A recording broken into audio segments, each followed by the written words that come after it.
Welcome to The Lens with me, Sarah Travers. The Lens is a business in the community podcast in partnership with One Young World. Well, something a little different today. We're bringing you a special episode of our podcast with a brilliant guest, Peter Harrison. Now, Peter is a leading figure in the business world, and we're very fortunate that he is also chair of Business in the Community. Now, in this episode with Peter, we'll be discussing how responsible business is a key driver for economic growth. We'll also be talking about the current challenges businesses are facing and finding out how the 3 Ps, that's people, planet, and place, can help organizations shape their business strategies with responsible actions at their heart. So to find out, let's get into the conversation. And Peter, you are very welcome to The Lens. Thank you, sir. Lovely to talk to you today. And I suppose we're getting under the bonnet a little bit and finding out a bit more about our chair. Now, normally we have 2 guests, and I'll just give a shout out to our partners for this podcast, One Young World. We haven't forgotten you. However, we're bringing this special episode to our listeners with just you, Peter, as we have so much that we want to talk to you about as chair of Business in the Community. So if you could tell us a little bit about yourself, Peter, a bit about your career so far, and anything you want to share with us from a personal perspective too, like where you grew up, what family life is like, etc. That will just give us a little bit more about what makes you tick. Thanks, Sarah. So I guess if I go all the way back, I was a child who was very shy. I took great solace in working in all my school holidays from the age of 13, loved business. I was in a family full of lawyers and I rejected it. And my father couldn't get over the fact that I didn't want to be a lawyer. And I didn't want to go and have the normal sort of lawyers-like education. I went off to Bath University, which back in the day, doing a business degree was seen as a very bad thing to do.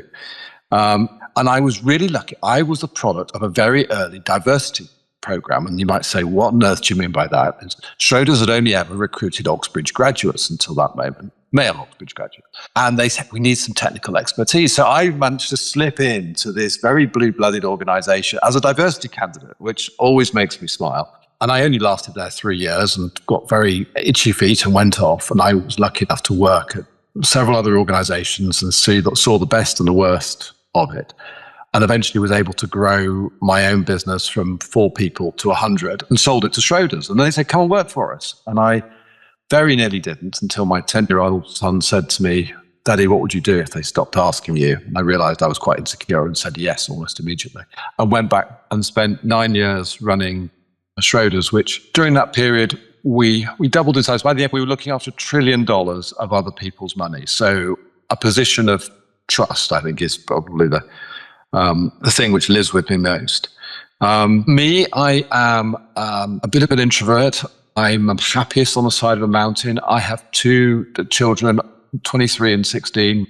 Been married to my lovely wife for over 30 years. But more important relevant to this is both my children, I think, are really struggling with the impact of business practices and failed market system. My son had very serious Crohn's disease, which is largely a product, I think, of ultra-processed foods. And my daughter, deals with all the mental health challenges of the technology businesses of today. So I feel this very viscerally in home life as well as anything else. So I put that out there. It's a rather personal thing, but I do think that we come in contact with these things every day in ways, and we don't always tie it back to business practices and market failures, but they're often related. Would you want to be starting out again now? No, I think it is really, really tough for the generation that's coming in and where they find their place, how they find inclusion. We lived effectively a 3-phase life of we got education, we did work, and then we retired. And their constant need to retrain and deal with huge amounts of uncertainty, unable to find housing, unable to find the cost of living. I think it's a real struggle. And I think as our generation has a real responsibility to think through what the implications of that are for society and where business issues and society issues, they converge really, really strongly. And this is, I think, where responsible business begins and ends, really, is that interface. And as chair of Business in the Community, of course, the King's Responsible Business Network, what responsibility do you have to help move the dial? I think that all leaders have a huge responsibility to try and affect change, because I don't think this is a controversial subject that we face some pretty serious issues. I mean, Save the Nation work that BITC did, which I think is a really, really important piece of work. The core foundation of long-term economic prosperity starts with economic growth and what business can contribute. Economic and social outcomes are very closely entwined. So as a business leader, you're automatically drawn into this debate. And I think as governments struggle with this stuff more and more, business has to step up and fill the gap. So what does that mean for me personally? Well, I want to see if I can spend my time finding ways that can help change the system. Because I think system change is the opportunity that is afforded to business leaders to say, actually, yes, I can have my own impact, but I can also see if I can affect change more broadly. And that sometimes is uncomfortable because you have to stand up and be counted.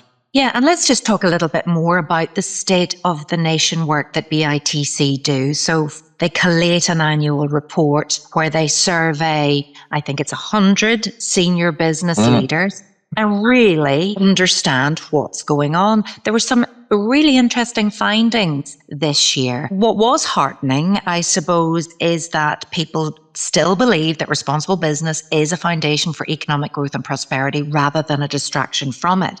But what stood out for me is people aren't talking about their responsible business as much as they used to. 96% are less vocal. That's scary. It's scary and sad.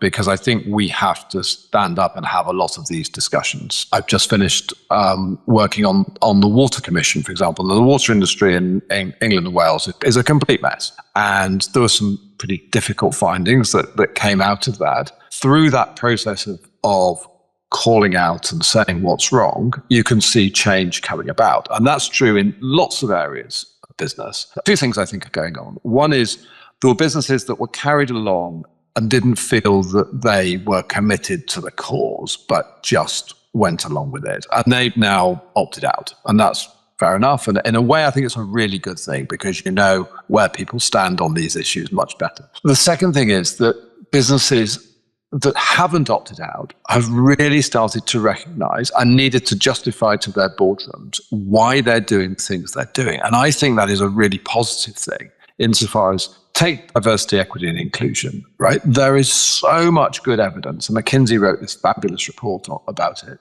to say those companies that get this stuff right massively outperform those companies that don't. So if you want to run a D&I program today, you're doing it on the basis, not because somebody's told you it's a good thing, but because you've had to look at your board members and say, we should do this because it is the right thing to do. And I feel quite heartened that so many companies have dug in and said, we're not going to be swayed by the mood of the moment. We're going to do the right thing. But I do think that what has been lost is some of the airtime to debate nuance at the edges. And I think that in a way that is almost becoming easier again because some of the shock that's going on in the world as to where we are, people are going back to first principles and saying, actually, carbon, the planet does matter. We cannot simply say this is someone else's problem. So I am taking some comfort actually from the fact that businesses are still stepping up in a hostile environment to do the right thing. And heaven knows we need them to do so. Well, that's true, absolutely. And the current geopolitical situation, it's very vocal what's happening on one side of the Atlantic and in other places now where they are pulling back on tackling key societal and environmental issues. How do you keep doing the right thing? How do we keep it on people's agendas when there's fear around customers no longer paying the bills? Yeah, so let me give you two lived experiences from my sort of recent working life. One was going through COVID, where Schroders was very fortunate, in a very good position going into it. And we said we weren't going to make any redundancies. We weren't going to accept any government handouts of any form. And we were going to really take care of all those employees who couldn't work as easily as others could because they had young children at home. We ended up with 98% of our employees saying they were proud to work for the firm. So when it came to coming back to work, we came back and hit the ground running so quickly that the business did so well out of it. And everybody would look back and say, doing the right thing paid off. And that generation of leaders would say, it's really simple. You do the right thing and you become a better business. I chair a business called Morgan Sindall, which is a big construction and fit out business. We measure our social value really closely, and we win large amounts of new business based on the social value that we've created for firms. And we have better margins than our peers. We have a fantastic culture, and we keep on growing despite the amount of tons of concrete poured in the UK declining every year by dint of doing the right thing. And I think those that see that and feel it understand that this is not a choice. This is way of doing business well. I mean, there isn't a negative to it. It's actually an opportunity. And it takes some lived experiences for people to do it. I feel really passionate that we got into a world where short-term profits are mistaken for being a good thing. Accounting profits are really important and they make the world go round. But you need to look what's driven those profits. So let's take a really controversial one, like Purdue Pharmaceuticals made huge profits when it was growing. Purdue Pharmaceuticals started the opioid crisis in the US, right? And has been found now, the Sacklers made a huge amount of money, but they've been found to be, that profit was illusionary. So the impact adjusted profit, i.e. what's the profit that you've really made after the wider impact on society, was clearly a big negative number. And I think we need to just take a little step back and think about what is the impact adjusted profit of a company. Because if you can generate those profits, they are so much more valuable. And I think more and more people are starting to realize that short-term profits, accounting profits, are not the same as long-term sustainable profits. And those are the business leaders that I get really excited about leading. I mean, and we've got some fabulous examples of it in the UK, people who really go above and beyond. And they built great businesses. And I don't think we should be embarrassed about it because they built great businesses doing it. They've just said, there is a better way of doing this. And that is not about wokery. There's a sense being created that you're either wokery or not wokery. This is about better business practices. This is about sustainable long-term profitability. But you understand why many businesses are perhaps adopting a risk-averse approach just while there's so much uncertainty around. However, when we hear about the bold people who are speaking out, more vocal about their commitments, it inspires others. And I suppose that's what business in the community does for people. It's a convening part. I mean, there is nothing more uplifting than breakfast I will do with business leaders when they start coming out and talking about the things that, Sean Doyle, who runs one of the most complicated airline groups in the world, he'll come out and say what he's doing, or Paul Lewis at Linklaters, and you think, wow, these are things that you never knew were going on in these businesses. And you do leave with a hop, skip, and a jump because it is easy to be depressed. But, I think the media cycle, we want to be in this sort of slight doom loop at the moment, but there are so many good things going on that we sort of don't celebrate enough. And if we think about those 3 Ps that business in the community urges businesses to always think about: people, planet, and place, especially if we look at the communities where people are. The State of the Nation report, well, it was quite hard-hitting when it came to the mismatch between communities and businesses, that we need to be doing more and understanding what's needed in these communities. So I think it's a really, really interesting point that I think business understands planet, can measure its emissions, it can understand and see what climate change is doing to different businesses. And people is effectively what businesses do. They are very focused on, have we got enough apprentices? Have we got the right training? Have we got a workforce which is skilled enough? Are we investing enough? So I think business is very, very conversant with those first 2 things and tends to get them more right than wrong on balance, because there's some choices to be made. And I think the government has intervened in things like the wind industry to create a new cycle of investment into green power. And so there's some good stories. I think you're absolutely right that when it relates to place and community, business doesn't have the legitimacy often in a city or a place to really create an impact on communities. And business is regarded quite skeptically, even cynically. And I think what BITC really can do is bring together the different components that, it's very hard. I mean, look, we all choose Blackpool as a case study, but you could lose lots of other places around the country. You need to bring together local government, local community leaders, local businesses, national businesses, possibly central government, and get them all around the table in order to help change that community. And I think businesses' lack of legitimacy at that table means they often don't do it. And it needs a BITC to create that engagement. And I look at the fantastic work Aviva is, for example, doing in job starts. And we've been a partner to them in creating something, but they really feel now in each of the places where they operate, they can have a positive impact. And I think that convening is misunderstood as an opportunity. And those seeing is believing visits, they are just so powerful, aren't they, as well, with understanding the need that is out there rather than thinking, oh, I know it all. It's only when you immerse yourself in one of those visits that you get to listen and learn. I couldn't agree more.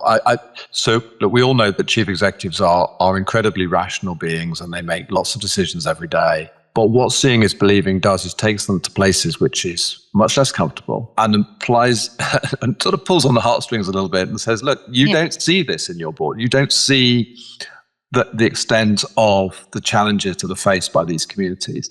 And I think it unlocks top of the house sponsorship to get organizations engaged in issues.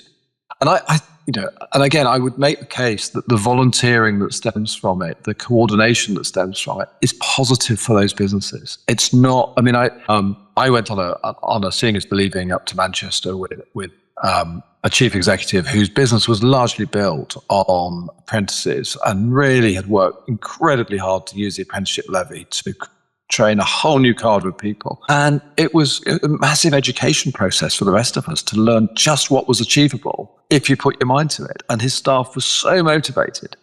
And I remember sitting in a room with 9 or 10 other chief executives thinking, wow, these people are all now listening. They were not transmitting. Well, that's funny you say that. Just the other day, I met 2 fabulous young female construction apprentices. Again, diversity and all of that.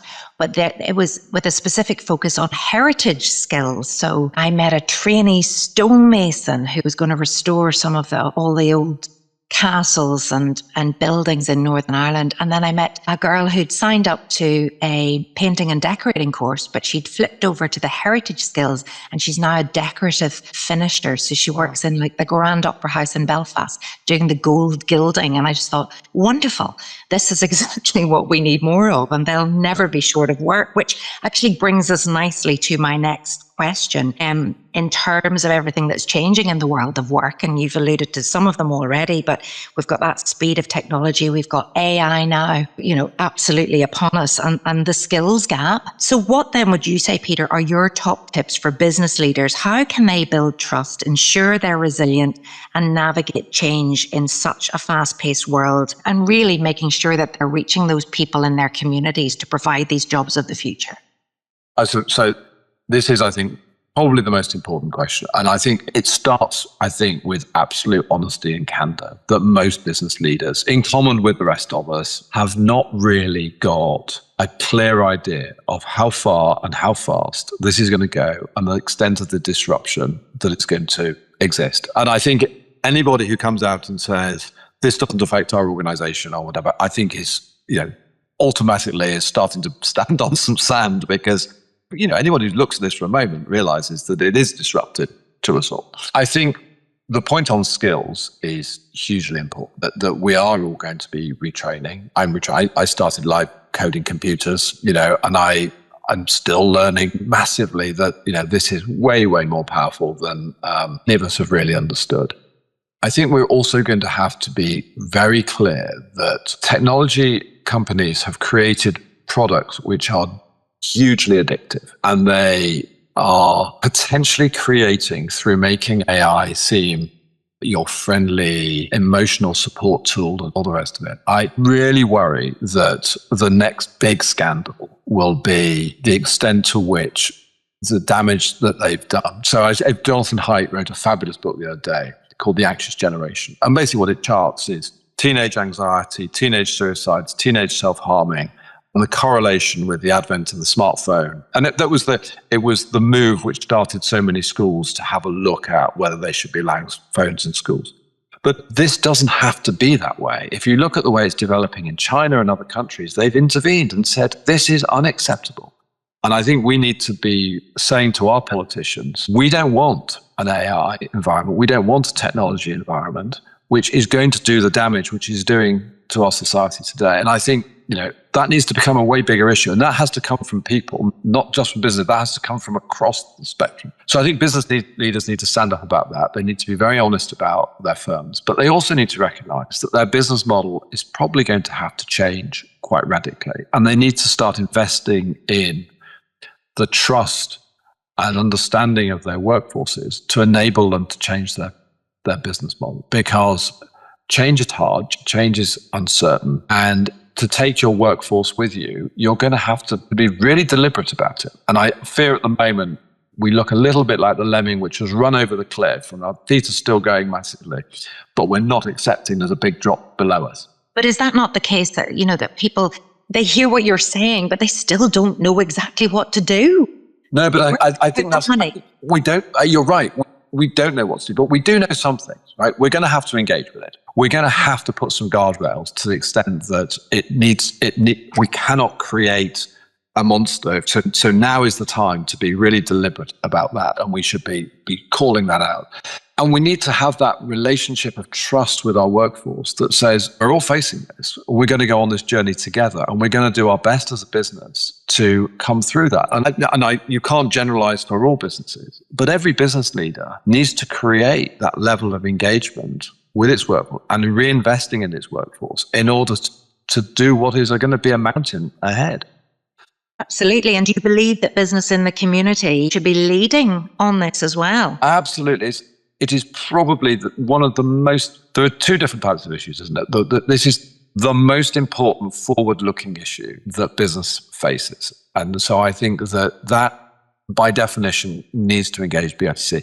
There are some legacy issues where we've got huge problems in many, many regional cities where BITC can also need to help coordinate, collaborate, making business legitimate on the ground. That's work that is correcting the problems of the past, if you like, but AI is the big forward-looking one. And then there are some that are work in progress, like DE&I, where we've got some things to celebrate. We've made some progress, but we've still got some hard yards to run. It's interesting that you brought up the word legacy there. I think a lot of leaders maybe think about their legacy later on in their careers, but first of all, I wonder, what you would be saying to anyone out there who is responsible for any group of people on what they should be thinking their legacy should be. How do you lead and make sure you're doing the right thing? And also, what do you want your legacy to be, when this period of your life comes to an end as chair? You see, I'm going to be awkward here and say, I don't really believe in legacy. I think we all need to run and work as hard as we possibly can to some positive goals whilst we're doing it. But I can tell you that once you resign as being chief executive of FTSE 100 company, lots of things stop. You become completely irrelevant in all sorts of areas. So there is no point in thinking about legacy. Just whilst you have the microphone, do what you can, but don't spend all your time. I genuinely think that legacy for me is a bit of a vanity program. And we have got an opportunity, whilst we've got the microphone, to do what we can to help our organizations become better places and work for a wide set of stakeholders. And once you finish that job, you go and do another job if you want to do another job. But don't spend your time thinking that they're going to build a plinth for me, because that is vanity. Okay, so then whilst you've got the microphone as chair of business in the community, what are you absolutely going to make sure that you do and prioritise? So first thing is, I think BITC, we absolutely have to be very, very relevant to the businesses we serve. And let's be absolutely clear, we serve those businesses. We want to be in more places and more relevant with deeper partnerships in order to have a bigger impact across the United Kingdom. And I think we also need to understand that many of the businesses, particularly the bigger businesses we serve, have invested a huge amount since BITC was set up in creating their own in-house capabilities in these areas. And so there needs a change. And we need to be thoughtful about how we segment between small, medium-sized businesses, which are on a journey, and big companies, which already think that they're doing it all. And then we can help them actually have an impact. So JP Morgan wanting to have an impact in Bournemouth, or Aviva in a range of places. I think those opportunities we should be incredibly grateful that BITC is in this position to be the responsible business charity that can impact across the whole of the United Kingdom and Northern Ireland. Absolutely. You've already mentioned BITC is a convening organisation, and focused action requires this partnership. Where does government fit in with all of this? We've talked about the collaboration, but where did government come in now? So government can be a great catalyst, but government comes in many different colours, right? I mean, you've got the local councils who can really want to make their place and change, local street corners and make them better. You've got central government who've got long agendas about prison reform and the rest of it. All of it is increasingly challenged given the number of needs we've got in the huge levels of structural unemployment that we've got. So I think government needs to act as a catalyst. I don't think we should expect government to be the funder of lots of initiatives, because they just don't have any more money than the rest of us. But they can be a very powerful convener. And I mentioned earlier the wind industry, but it's completely separate. But we used to be a coal-fired, carbon-heavy energy country. And about 20 years ago, the government sort of figured out that actually, if they gave it a little bit of subsidy and created a different type of energy market, we could start building wind and solar. Now, today, solar and wind are the cheapest forms of electricity. We are far ahead of the rest of the world in that provision. It hasn't really cost the government very much at all. It provided the incentive at the right moment. And I think we need to look to government to be the spark sometimes that creates it. But I don't think we should look for them to be an open checkbook, because they can't afford it, and they won't stay the course. Governments come and go. Businesses operate on much longer time horizons. And so we need to provide the backbone of thinking as the political environment waxes and wanes. Okay, Peter, I can't let you escape the two questions that I ask of all of our guests on the podcast. Now, you've mentioned the anxious generation and the McKinsey report, but if you could encourage our listeners to read one piece of research or one report that has inspired you to be more responsible, what would it be? So I don't want to not let anybody read the McKinsey report and the anxious generation, because I think they're two really, really important things for business leaders. But I want to come back on this point on AI, and I'm going to go podcast, if I may, because I've given people a lot of reading already. So the podcast is on something called A Diary of a CEO, is the podcast series, and it's a conversation with a man called Tristan Harris, which is about the development of technology and what AI is doing and what its implications are. Because I think that this is an issue which affects us all. It affects business leaders massively. It is all about how we can be responsible leaders of the future. And they would argue this is also an existential issue. So I think if I could have one, it would be that podcast. Tristan Harris in the Diary of a CEO. Okay, I've added that to my playlist. And secondly, as a responsible leader, which we know you are, what are you personally committed to doing more of or less of in the coming year? So I think that I've alluded to it already a little bit, which is around how can somebody have system-wide change? So I think there are all things we can do individually about the choices we make in terms of, in our household, we're very, very conscious about there are no ultra-processed foods. There are all the things that are easy choices for us all to make. But for me, I think, where can we look to nudge the system in a better direction? So I'll give you one example. I'm fortunate enough to sit on the honours committee, which makes awards for knighthoods, damehoods, etc. And I think we need to think really hard about how do we create real model champions for that, and not have the same bubble being made into our role models of the future. Because I think that is those opportunities to create new role models in a different way which is part of a system change rather than just an individual contribution. So those are for me, that is my sort of where can we give the system a kick to make it work better? That's what you'll do while you still have that microphone. Peter Harrison, thank you so much for joining us on The Lens today. The Chair of Business in the Community, joining us for this special episode. Thank you so much to Peter, and thank you so much to you for tuning in. You've been listening to The Lens with me, Sarah Travers.